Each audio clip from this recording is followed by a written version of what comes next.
Hello and welcome to the Idaho Reports podcast. I'm Logan Finney. The Republican National Convention is underway this week in Milwaukee, Wisconsin, where the Grand Old Party has selected former President Donald J. Trump as its presidential nominee for the 2024 election, and Trump has selected as his running mate Ohio Senator J.D. Vance. Idaho delegate Theo Wold is a Washington Fellow and the director of the Administrative State Project at the Claremont Institute. He served in the Trump administration as Deputy Assistant to the President for Domestic Policy.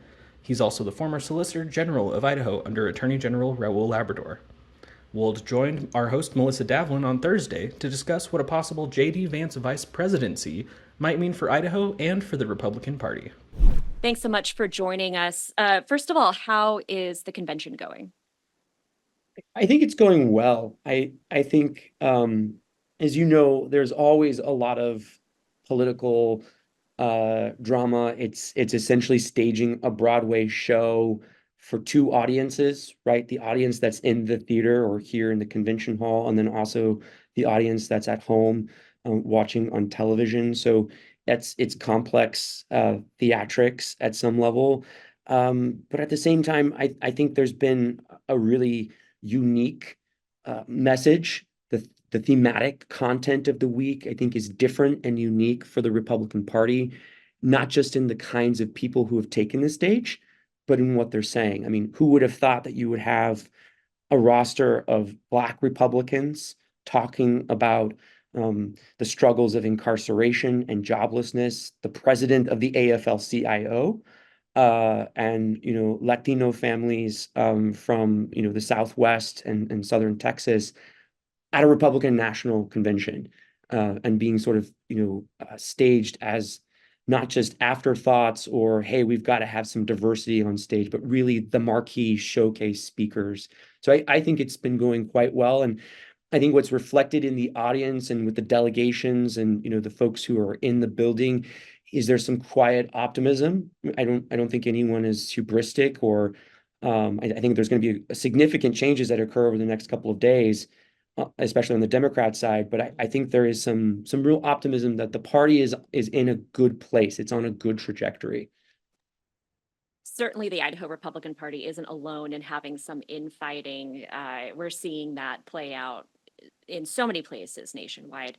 But as I was listening to Ambassador Haley's speech about the importance of unity moving forward, I was wondering if you think that struck a tone with the Idaho delegation specifically, or if there's still a lot of skepticism when it comes to Nikki Haley and what she's selling. So I think at some level those are two distinct questions, which is I think it's to Ambassador Haley and also Governor DeSantis's credit, and this was reflected in the remarks that Senator Vance gave, which is we've got to arrive at a place where we can have, to use that phrase that you'll find in the pages of the Washington Post, an adult conversation about our differences, right? Like we have the sophistication, and the party is strong enough to deliberate and disagree.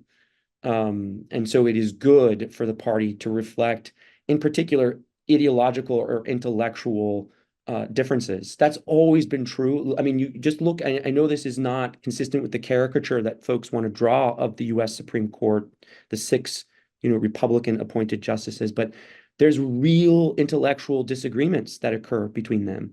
They are all appointed by Republican presidents, but they do not think about, especially, real constitutional questions the same way.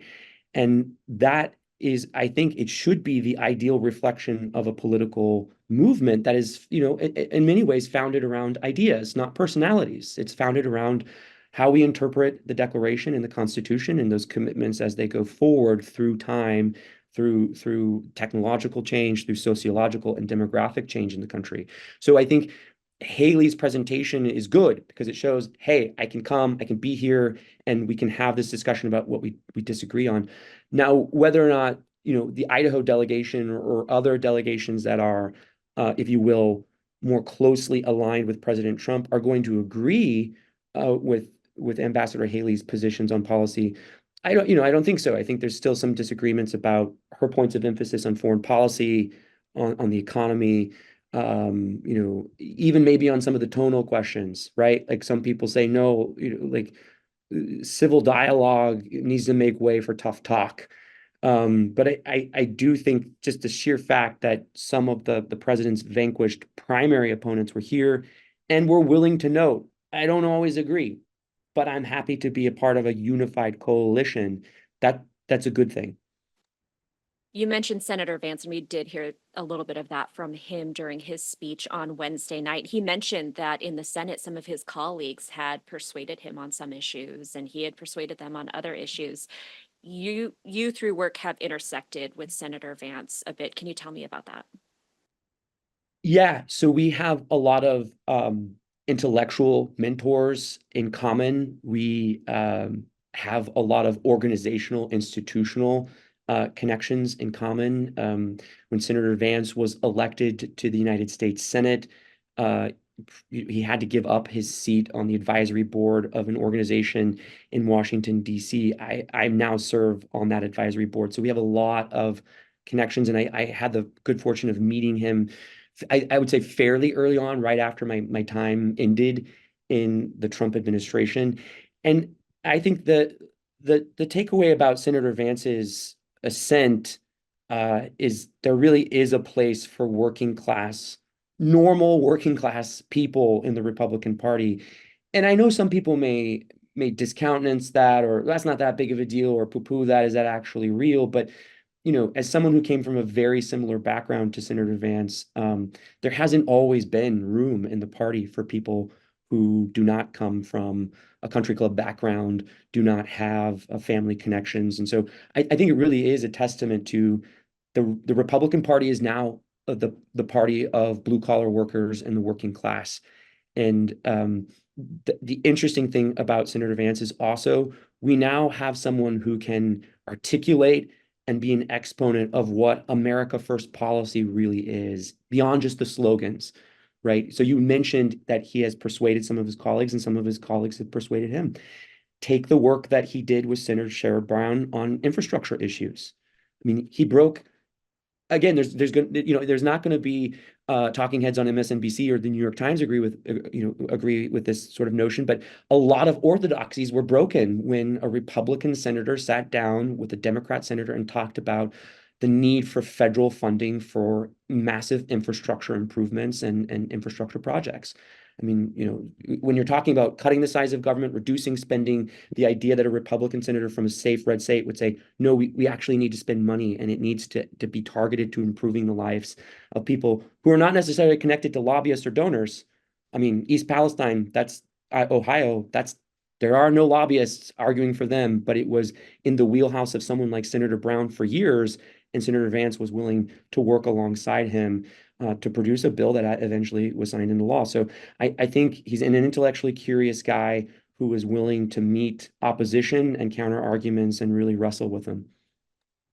Along those lines of issues that are really, really important to a lot of Americans, but don't necessarily get a lot of attention from national media. When I think about ways that Idaho intersects with a White House administration, I think about things like trade policy that affects ag imports and exports, or things like payment in lieu of taxes, stuff that is just not on the radar of folks who don't live in the West or live in ag communities. If you have Vice President Vance in the White House, what might that mean for states like Idaho? You know, Look, I don't want to be all sunshine and roses, but I've had conversations with Senator Vance about PILT. Um, and my former boss, Senator Lee, has worked with him on a number of federal lands issues. I think Senator Vance is unique um, in having sort of an intellectual architecture to understand Western issues. As you note, that's just not really that common among Eastern political figures. Number one, who have the intellectual interest in understanding some of the infrastructure or resource challenges we have in the West, but number two, who can recognize that they are distinct and unique. They're not the same as the Acela corridor on the East Coast, or even sort of some of the growth and resource issues in the southeastern United States.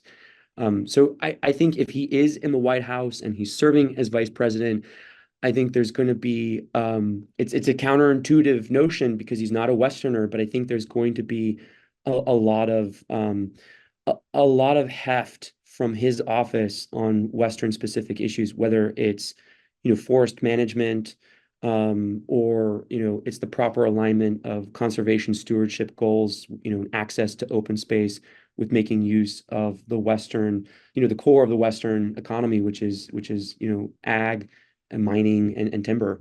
And I think to say nothing of the water issues. I mean, Senator Vance is someone who is thinking through the challenges of growth, right? I mean, he has a lot of friends. There is a network effect that he has through his work in Silicon Valley that's present in Phoenix, and he understands very well that you can't grow a tech sector if the people who do the engineering and the coding can't afford to live there. And if they can't afford to live there because there's a moratorium on construction, because there's no water for new home builds, then you're going to be losing jobs to places like Singapore or London or in China. So we've got to address things like home building affordability, water resource issues, so that we can continue to incubate and grow a tech economy in places outside of Silicon Valley. He's also young. I think this is Yeah. this is everyone has been talking. That's no secret. It's certainly the first time that I have looked at a White House ticket and said, "Oh, he's my age." Yeah. I don't know if you had that moment too, but Yeah. Yeah. Totally. I did.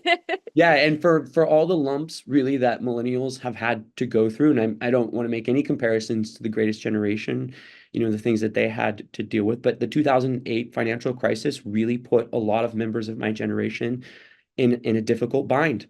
Joblessness, unemployment, a student loan debt, all of it. And so to see a millennial on the national stage, it's like, hey, no, we've arrived and we've got a voice now that's going to be speaking to some of the challenges we're confronting.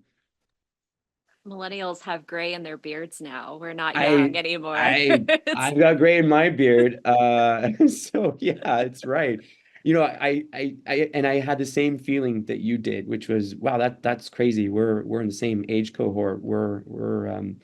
We come from the same generation. We probably watched the same TV shows growing up, and now he's on literally on the national stage. I think it is to President Trump's credit to have made that kind of choice and to have recognized the need to build an intergenerational bridge, right? To say that the boomers are leaving the stage now.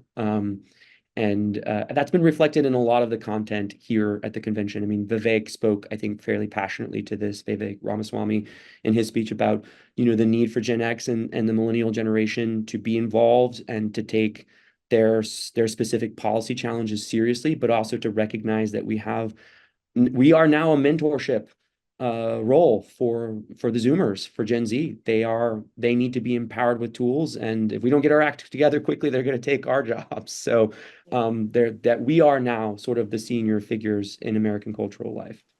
I don't know if I'm ready for that, but that's No, fine. I'm not. I'm not. During his speech on Wednesday night, Senator Vance also talked a lot about his background and that working class background. And even though Appalachia and Idaho are different in so many ways economically, we also have a lot of similarities culturally. How much is that going to speak to Idaho Republicans who might not, frankly, connect with that Mar-a-Lago crowd? Oh, I think it's a real bridge. Look, I mean, this probably better than many in the state. I mean, when you look at the underlying data, we're dealing with socioeconomic and sociological problems that are almost a carbon copy of what you would see in West Virginia or lots of Appalachia. Drug use, the growth of fentanyl and meth in the state, persistent unemployment, and those affordability issues that affect working class families the most, which is we want to succeed. We want our children to have a good education, and we want them to be able to afford to stay in our community. We don't want to have to say, we're glad that you got married and you got a job. It's just so unfortunate that job is in Florida or Texas, and now our families are kind of split apart. So, and that's very true in places like Ohio when you age when you age up and you're graduating from high school and you've got a good vocational training program or you've got a good job or you're on your way to college and then you look back at your small rural town, you say, well, there's not really much there for me. So I'm going to have to go off to somewhere else, mom and dad. That's, regardless of what a lot of sociologists and economists will say about, the transient nature of American society now and economic mobility, there are some significant challenges for American cultural life as families are split apart like that. So I think in a lot of ways, Senator Vance speaks, it will speak directly to some of the concerns that folks have here in Idaho, and also really just at the end of the day, he's a normal guy. I know there's going to be a move by the national media to say he hangs out with weird people and look at these eccentric ideas they have, but Senator Vance likes football. He's a Big Ten guy.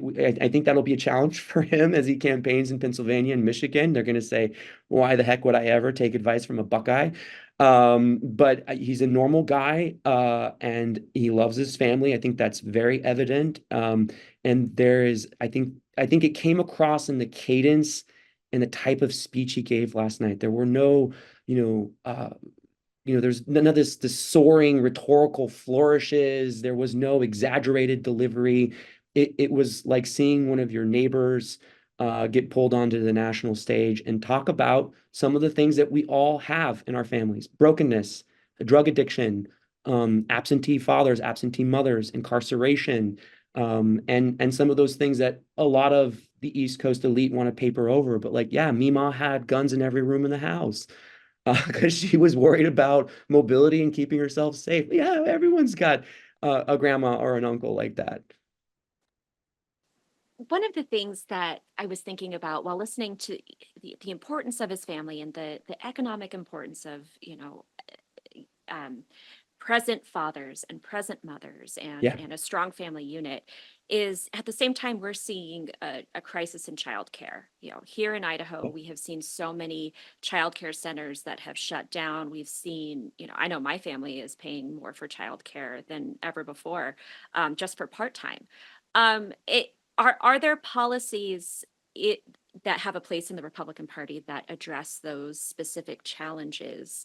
Because I know that that's a big priority for Democrats, both in Idaho and nationwide. Oh yeah, I mean, most certainly. I mean, I worked with Ivanka Trump, who led the effort in the previous Trump White House on childcare and parental leave, and that was obviously a bipartisan issue led by Senator Collins and a number of leading Democrats in the Senate.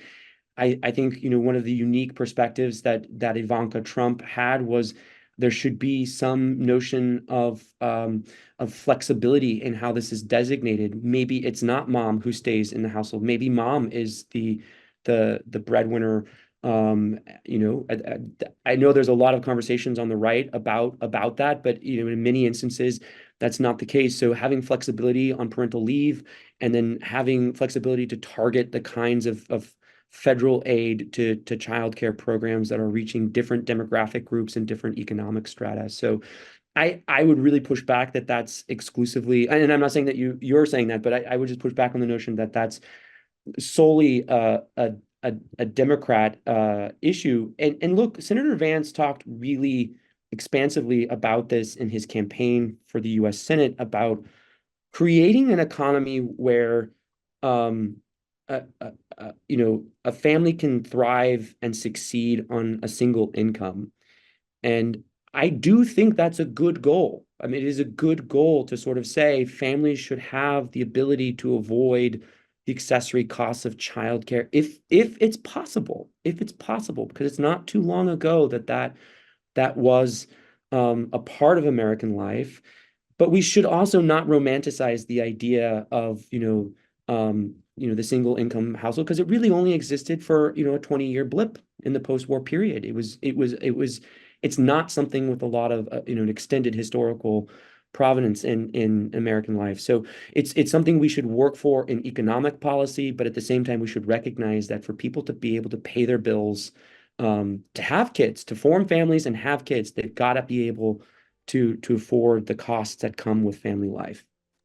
So how do you get there? Yeah, I mean, I think that's going to be, look, if there is a second Trump administration, I think that's going to be a leading issue, just on how you get there and how you solve that without growing government unnecessarily. And also, the one takeaway I had in working on this issue with someone like Ivanka Trump was it's not going to be a one size fits all. I mean, the challenges for family formation and affordability in Boise, Idaho, or Coeur d'Alene look very different than in rural Arkansas or in the Metroplex in Dallas. Different demographic groups, different types of employment, different types of family structures. And so you're going to have to really think through those challenges. So I would say the idea that like there can be like a federal program that just does this, that is, I think it's wrong. I think it's wrong-headed, and it also sort of really fails to capture that there's a lot of NGOs, there's a lot of nonprofits working in this space trying to solve it. So there needs to be some sort of partnership that recognizes that the last thing we need are legal obstacles and unnecessary legal regulations to the formation of these sorts of services. As you noted, like, I mean, it's really hard to open a childcare business for good reason in many instances, but the regulatory hurdles are in many instances enormous, and they create unnecessary economic consolidation from big players in the marketplace rather than recognizing that we need a lot of entrants in order to cover the need, and they need to be at different price points to cover the different socioeconomic groups that need childcare. All right, Theo Wold, thanks so much for joining us. Thanks for having me on. Really appreciate it.